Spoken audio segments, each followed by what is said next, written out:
¿Sabías que ser librada del pecado es tu mayor necesidad espiritual? Dios ha visitado y redimido a su pueblo. Él proveyó el perdón de pecados. Ese fue el mensaje de Juan. Pero ¿recuerdas cómo Cristo lo hizo? No fue solo el nacimiento de Cristo. La Navidad sola nunca podría salvar a nadie del pecado. No somos salvos por el nacimiento de Cristo, sino por la sangre de Cristo derramada para la remisión de nuestros pecados. Estás escuchando Aviva Nuestros Corazones con Nancy DeMoss de Walgamoth en la voz de Patricia de Saladir.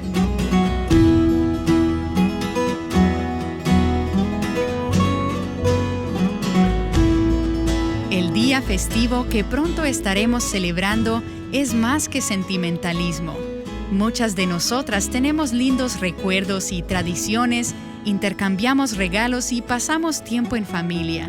Pero el gozo y la paz verdaderos no resultan de recuerdos navideños felices. Estos resultan de admitir una seria verdad. Soy pecadora. Nancy está aquí con buenas noticias para nosotras. Bueno, nos ha tomado las últimas 6 sesiones comprender la primera frase del texto que hemos estado estudiando en Lucas capítulo 1. Aunque, para ser justa, es una frase muy larga. Hemos estado en Lucas capítulo 1, del versículo 67 en adelante, el himno de Zacarías, la bendición que él habló.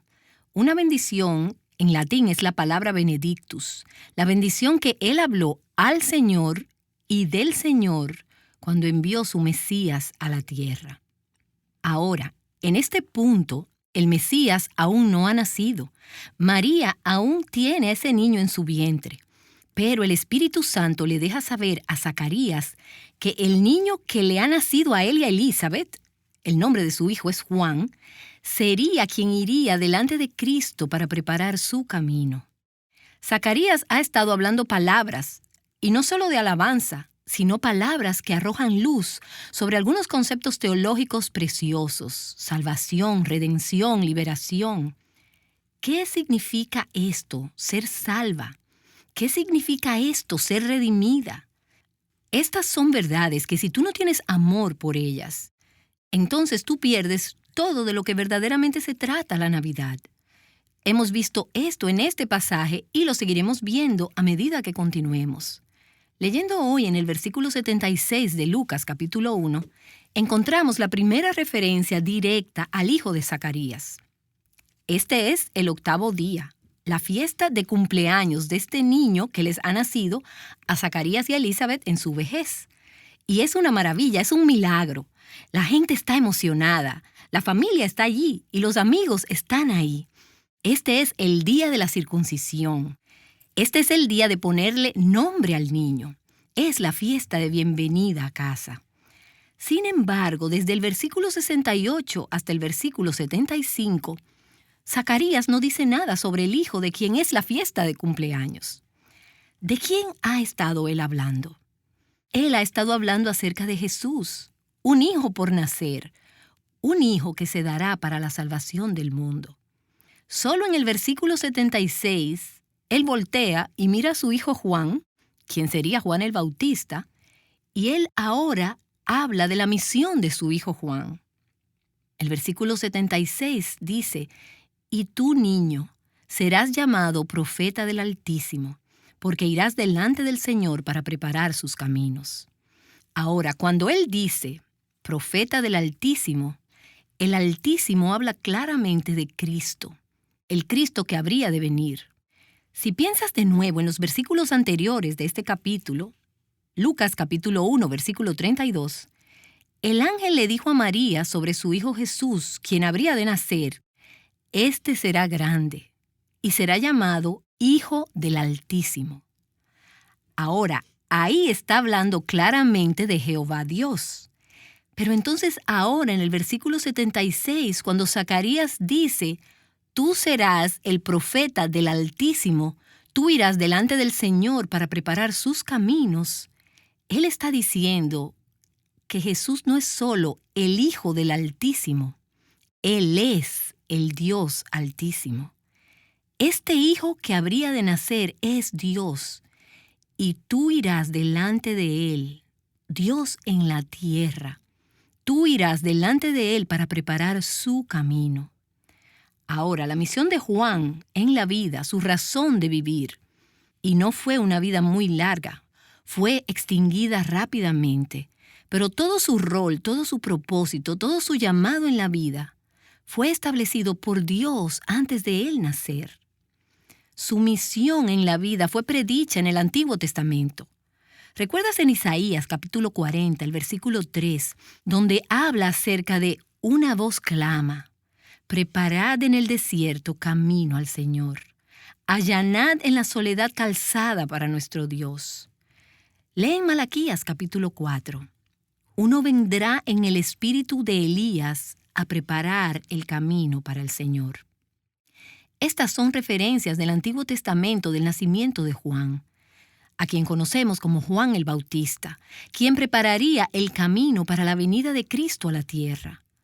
No solo fue eso predicho en el Antiguo Testamento, sino que cuando el ángel vino a Zacarías en el templo, antes en el capítulo 1, le dijo: vas a tener un hijo, tu esposa va a tener un hijo. Gabriel le dijo a Zacarías cuál sería el propósito y la misión de vida de ese niño. Mira atrás en los versículos 16 y 17 de Lucas capítulo 1, donde el ángel le está hablando a Zacarías.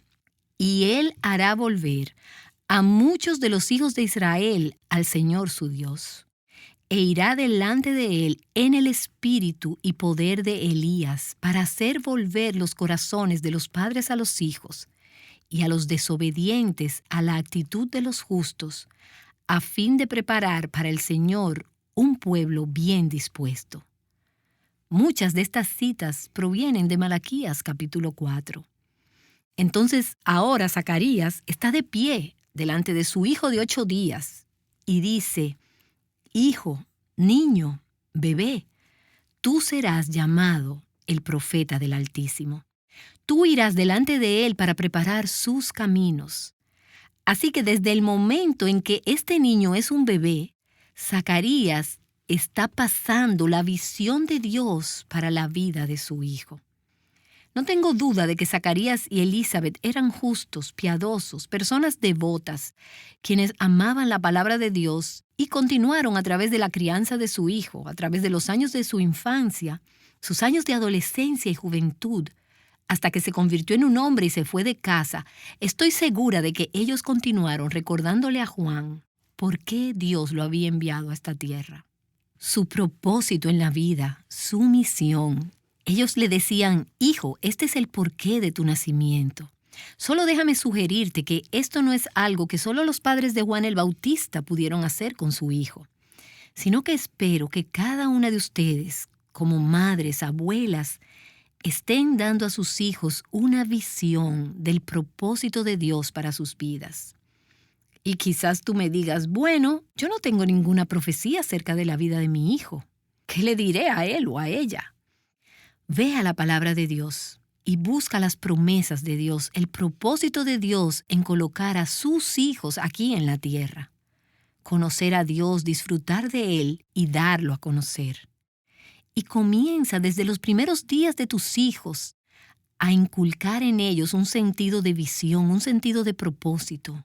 Hija, hijo, esta es la razón por la que Dios te ha puesto aquí en esta tierra. Les digo que mis padres hicieron un gran trabajo en esto.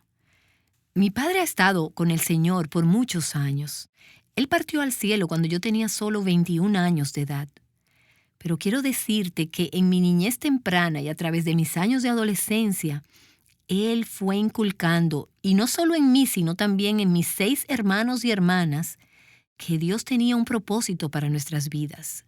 Dios tiene una misión para tu vida. Dios te ha enviado su palabra, así que podemos ver que no estamos aquí para servirnos a nosotras mismas. No estamos aquí para entretenernos a nosotras mismas. No estamos aquí para vivir de acuerdo a nuestra propia voluntad o a nuestros propósitos. Y veo a Juan el Bautista teniendo el beneficio de padres que hicieron eso por él. Un padre que hizo eso por él. Ahora, toda la vida de Juan se centra alrededor de la visita de Cristo. Eso es lo que marcó su corta vida aquí en la tierra. Él debe crecer, fue lo que Juan el Bautista dijo acerca de Jesús, y yo debo menguar. Había un corazón humilde que no quería ser el centro de atención. No le importó que la gente lo recordara. De hecho, él sabía que su vida era prescindible. Él fue decapitado por representar la justicia, por cumplir el propósito de Dios en su vida. Al final, él fue decapitado, pero todo lo que importaba era que Cristo fuera magnificado. ¿Y hay alguna manera más rica, más grande, más noble de vivir tu vida que decir, yo vivo para que Cristo pueda crecer? Yo debo menguar. Cristo debe crecer. Piensa acerca de cómo se aplicaría en la maternidad. Si fueras madre o en tu lugar de trabajo o como mujer soltera o madre soltera o como adolescente, tenemos muchas adolescentes que escuchan a viva nuestros corazones.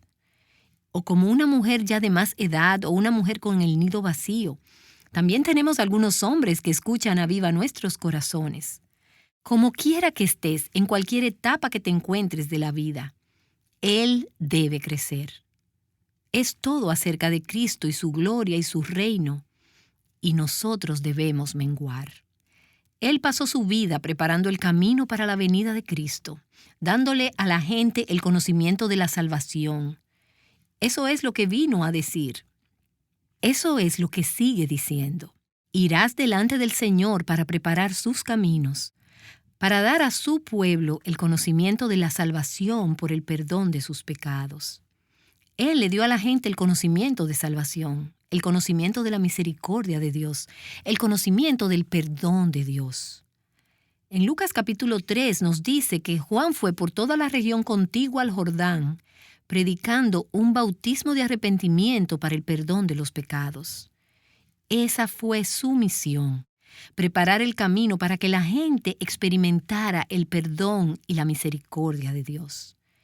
Y veo mi propósito en la vida, y nuestro propósito en la vida, no como preparar el camino para la venida física de Cristo a la tierra, como Él lo hizo la primera vez, sino que tenemos la responsabilidad de preparar el camino para su venida espiritual en las vidas de otras personas.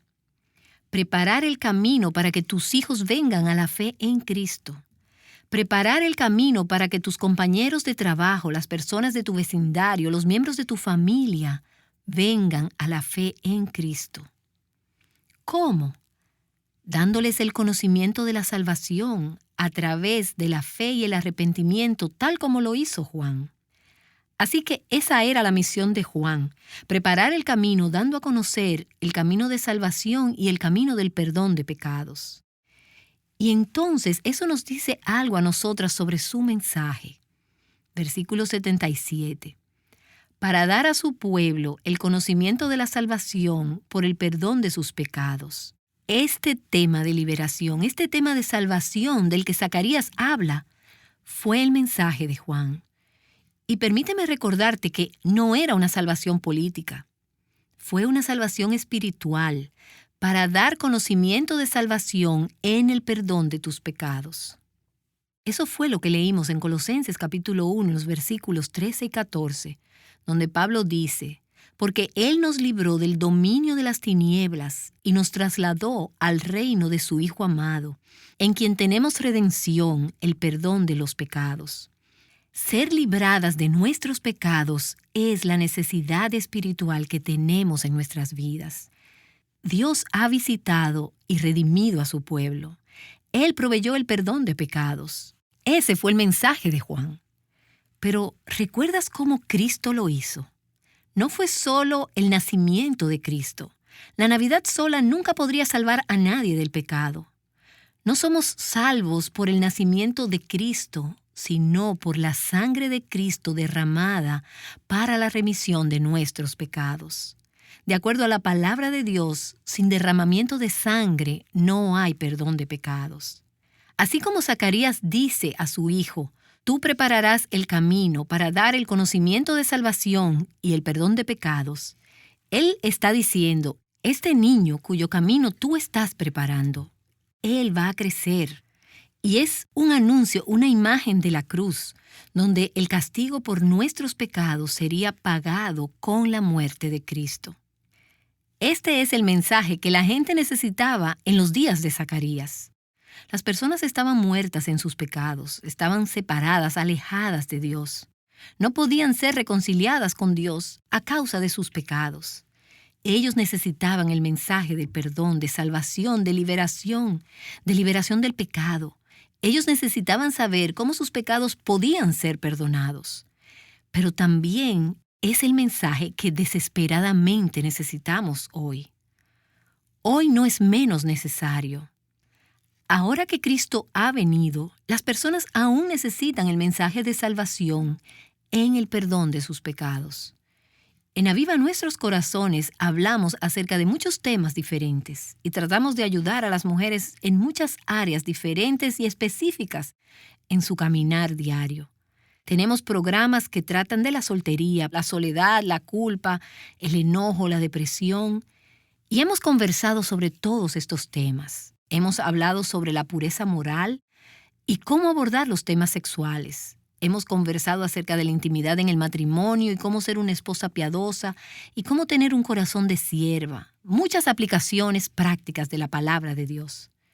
Pero recordé al estar estudiando este pasaje que no es suficiente para un ministerio como el nuestro o como el tuyo el simplemente ayudar a personas a tener mejores matrimonios o ser más felices o ser emocionalmente más estables, aunque pueden ser subproductos de su salvación y de su relación con Cristo. Pero le hacemos un gran daño a la gente si hemos fallado en darles el conocimiento de la salvación, si hemos fallado en decirles cómo ellos pueden ser perdonados de sus pecados. Yo estaba en una conversación el otro día y hablábamos acerca de otra persona que estaba lidiando con una adicción muy fuerte. Y ha estado en un programa de 12 pasos y ha pasado por un centro de tratamiento residencial tratando de lidiar con esta adicción.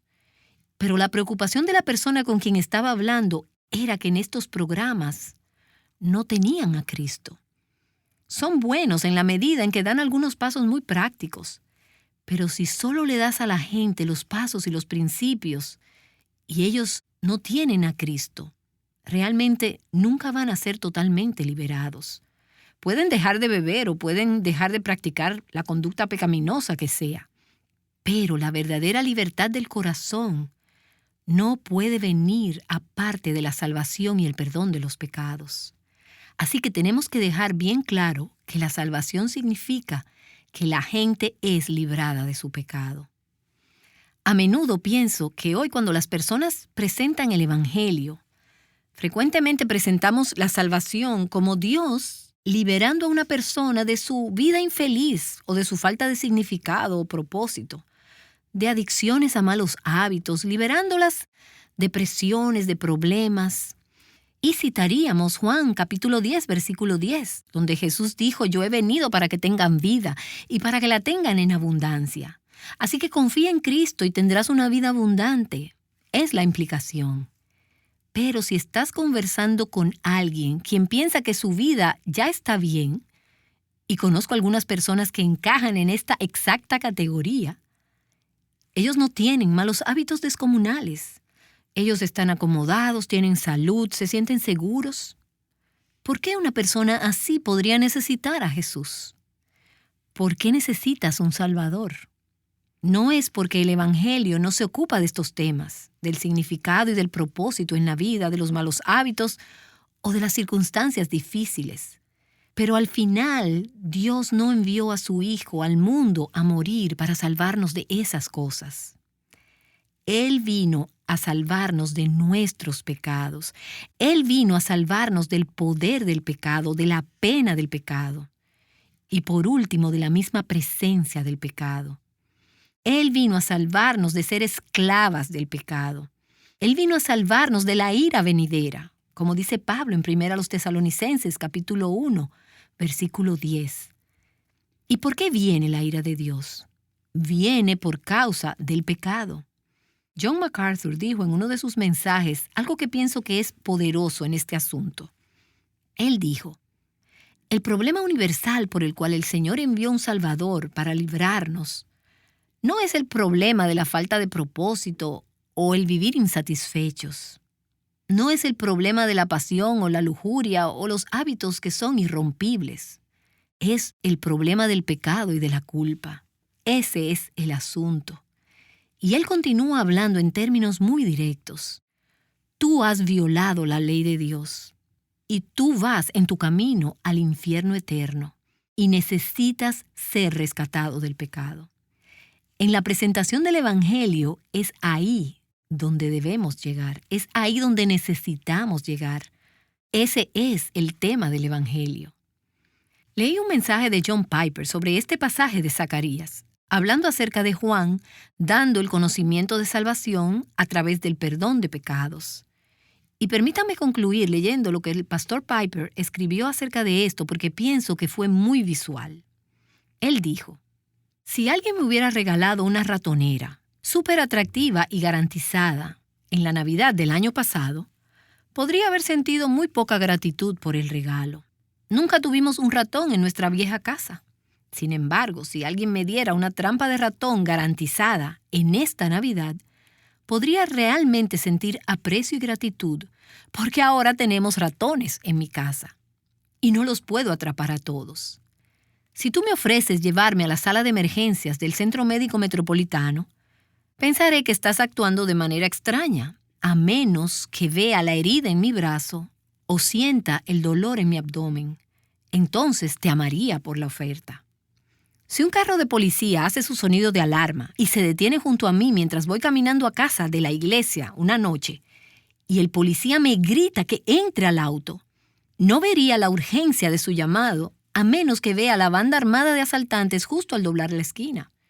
Y lo mismo ocurre en todos los aspectos de la vida. No apreciamos los regalos que no cumplen con las necesidades o satisfacen algún deseo. No valoramos y amamos una oferta para ayudar, a menos que sepamos que estamos enfermos o en peligro de algún enemigo. Un gran número de personas ve a Jesús y la historia de la Navidad, de su venida, como una ratonera inútil, un viaje loco a la sala de emergencias o un molesto carro de policía, debido a que no saben que tienen una enfermedad terminal llamada pecado no perdonado, y ellos no creen en el terrible enemigo, Satanás. Y así, para esas personas, el cuerno de la salvación que hemos estado estudiando en este pasaje es un juguete inútil. Para mí, es mi única esperanza de la recuperación de esta enfermedad mortal del pecado que infecta mi alma y mi única protección contra Satanás, el enemigo exterior más peligroso. ¡Qué salvación! La Navidad, la venida de Cristo a esta tierra, no es una trampa para ratones que es inútil. Es algo que necesitamos desesperadamente. Es la única cosa que cumple con las necesidades y los anhelos y las crisis más profundas del corazón humano. Es la única manera en la que podemos experimentar la liberación del pecado y del enemigo, Satanás. Entonces Zacarías dice: bendito sea el Señor, Dios de Israel, porque ha visitado y redimido a su pueblo y ha levantado un cuerno de salvación para nosotros. Uno que necesitamos, ¿verdad que sí? Y le dice a Juan, su hijo: y tú, niño, serás llamado profeta del Altísimo, porque irás delante del Señor para preparar sus caminos, para dar a su pueblo el conocimiento de la salvación por el perdón de sus pecados. ¿Tienes tú ese conocimiento? ¿Sabes de lo que has sido librada? ¿Compartes ese conocimiento con los que te rodean? Y tú dices: no parece como que necesitan a Cristo. ¿Sabes por qué no se dan cuenta de eso? Porque no están conscientes de la condición en la que se encuentran. Ellos no se dan cuenta de su necesidad desesperada.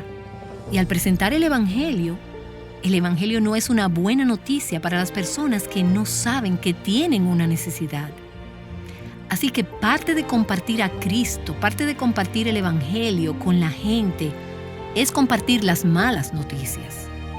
de que tú eres una pecadora que necesita un Salvador.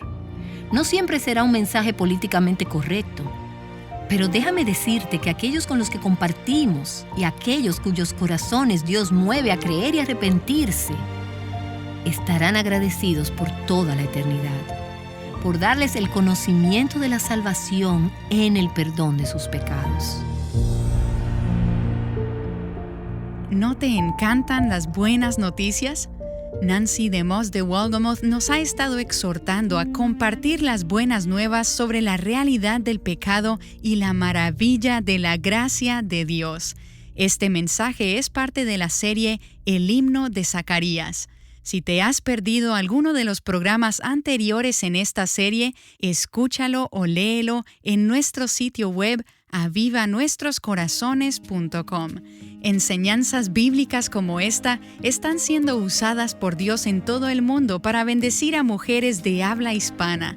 Una oyente nos escribió: "Cuánto agradezco a Dios por este podcast. Lo necesitaba enormemente.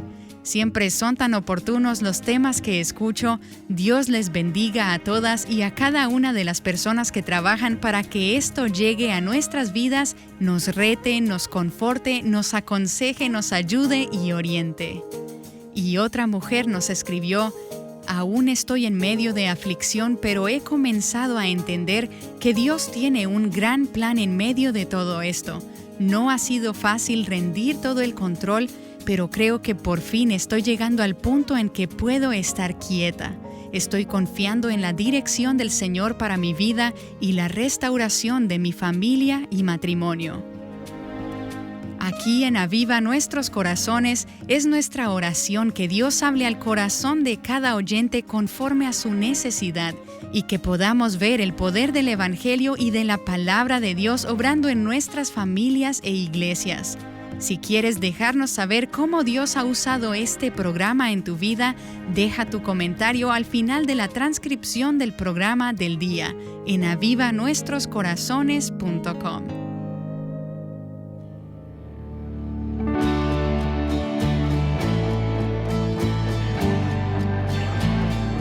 Dios es poderoso y asombroso, pero Él también es tierno y compasivo como una madre con su bebé. En nuestro próximo programa, Nancy nos hablará acerca de la asombrosa compasión de Dios. Así que te esperamos aquí en Aviva Nuestros Corazones. Aviva Nuestros Corazones con Nancy DeMoss de Wolgemuth, un ministerio que tú haces posible con tu apoyo, es un ministerio de alcance de Life Action Ministries.